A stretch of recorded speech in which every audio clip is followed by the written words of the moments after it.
ಅದಕ್ಕೆ ನಮ್ಗೇನು ಅಭ್ಯಂತರ ಇಲ್ಲ ಸರ್. ನನಗೆ ಒಟ್ಟಲ್ಲಿ ಸರ್ಕಾರದಾಗಿದ್ರಿ ಮಂತ್ರಿ ಉಪಾಧ್ಯಕ್ಷ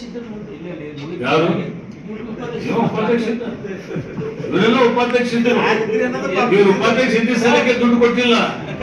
ಇವ್ರದೇ ಸರ್ಕಾರ ಗೊತ್ತಾಗಲ್ಲ ಎಲ್ಲರಿಗೆ. ಮಾಧ್ಯಮದವರು ಇರ್ಬೋದು. ಸತ್ಯ ಸತ್ಯ ಅಂತ ಹೇಳಿ ಆತ್ಮಸಾಕ್ಷಿಯಾಗಿ ಹೇಳಿ. ಗೊತ್ತಿಲ್ಲ ಅಂತ ಹೇಳಿದ್ರೆ ಇದು ಅಪರಾಧ. ನಾನು ಕೊಡ್ತೀನಿ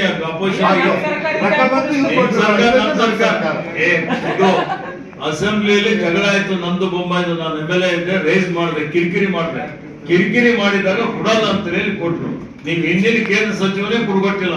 ಶೈಲೇಂದ್ರ ಉಪಾಧ್ಯಕ್ಷ ರಾಜೀನಾಮೆ ಕೊಟ್ರೆ ದುಡ್ಡು ಕೊಡಿಸ್ತೀನಿ ಅಂತ ಹೇಳಿ ನಿಮ್ಮ ಪಕ್ಷದ ಹಿಂದಿನ ಮಂತ್ರಿ, ಕೇಂದ್ರ ಮಂತ್ರಿ ನಿಮ್ಗೆ ದುಡ್ಡು ಕೊಟ್ಟಿಲ್ಲ, ಕೊಡಿಸಿಲ್ಲ.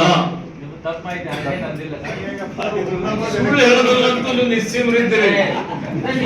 ನಂಬರ್ 1 ಯಾವತ್ತೂ ಹೇಳೋದಿಲ್ಲ. ಅದು ಈ ಸ್ಥಾನದಲ್ಲಿ ನಾನು ಯಾವತ್ತೂ ಸುಳ್ಳು ಹೇಳೋದಿಲ್ಲ. ಅಮಿತ್ ಶಾ ಹುಮ್ನಾಬಾದ್ ಸ್ಪೀಚ್ ದಾಗ ಹೇಳಿದ್ದಾರೆ. ಹುಮ್ನಾಬಾದ್ ಹರಿಕಲ್ ಶುಗರ್ ಫ್ಯಾಕ್ಟರಿಗೆ ದುಡ್ಡು ಸೆಂಟ್ರಲ್ ಸೆಂಟ್ರಲ್ ಮಿನಿಸ್ಟರ್ ಹೋಗಿದ್ದಾರೆ ಸರ್. ಸ್ಟಾರ್ಟ್ ಮಾಡಿ ದುಡ್ಡು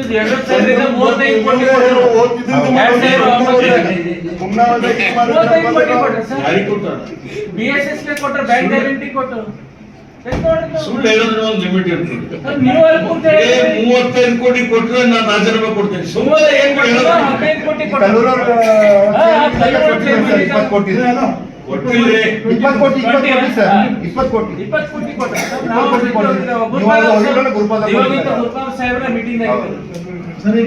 ನಿಮ್ಗೆಲ್ಲಾ ಡೀಟೇಲ್ ಕೊಡ್ತೀನಿ. ಸುಮ್ಮನೆ ಬೇಡ, ಈಗ ವಿಷಯ ಅಂತ ಬೇಡಪ್ಪ. ಈಗ ಆಯ್ತು, ಚರ್ಚೆ ಮಾಡಿದ್ವಿ. ರೈತರು ಮಾನ್ಯ ಕಾರ್ಮಿಕರು ಕೂಡ ಬಂದಿದ್ರು ನಮ್ಮ ಹತ್ರ. ನೋಡ್ರಿ, ನಮ್ಗೆ ಇದ್ರ ಬಗ್ಗೆ ಭಾವನಾತ್ಮಕ ಸಂಬಂಧ ಇದೆ. ಫ್ಯಾಕ್ಟ್ರಿ ಉಳಿಸ್ಬೇಕಂತ ನಮ್ಗೆ ಎಷ್ಟು ಕಳ್ಕಳಿ ಇದೆ.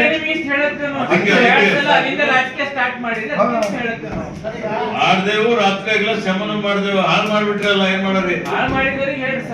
ಉಪಾಧ್ಯಕ್ಷ ಇದ್ರಿ ನೀವು, ಏನ್ ಮಾಡಿದ್ರಿ? ಕಾಲಾಗೆ ಬಂದಾಯ್ತಲ್ಲಪ್ಪ. ಪ್ರಮಾಣಿಕ 55 ಲಕ್ಷ ರೂಪಾಯಿ ನನ್ನ ಅಕೌಂಟ್ ಶುಗರ್ ಫ್ಯಾಕ್ಟ್ರಿಗೆ ಹಾಕಿರಿ. ಯಾವ ಡೈರೆಕ್ಟರ್ ಇನ್ನತನ ಇಷ್ಟು ನೀವು ಹಾಕಿಲ್ಲ. 55 ಲಕ್ಷ ನಾ ಹಾಕಿನ ಅಕೌಂಟಿಗೆ ವೈಟ್ ಇನ್ನ 1 ರೂಪಾಯಿ ತಗೊಂಡಿಲ್ಲ ಆಫೀಸ್.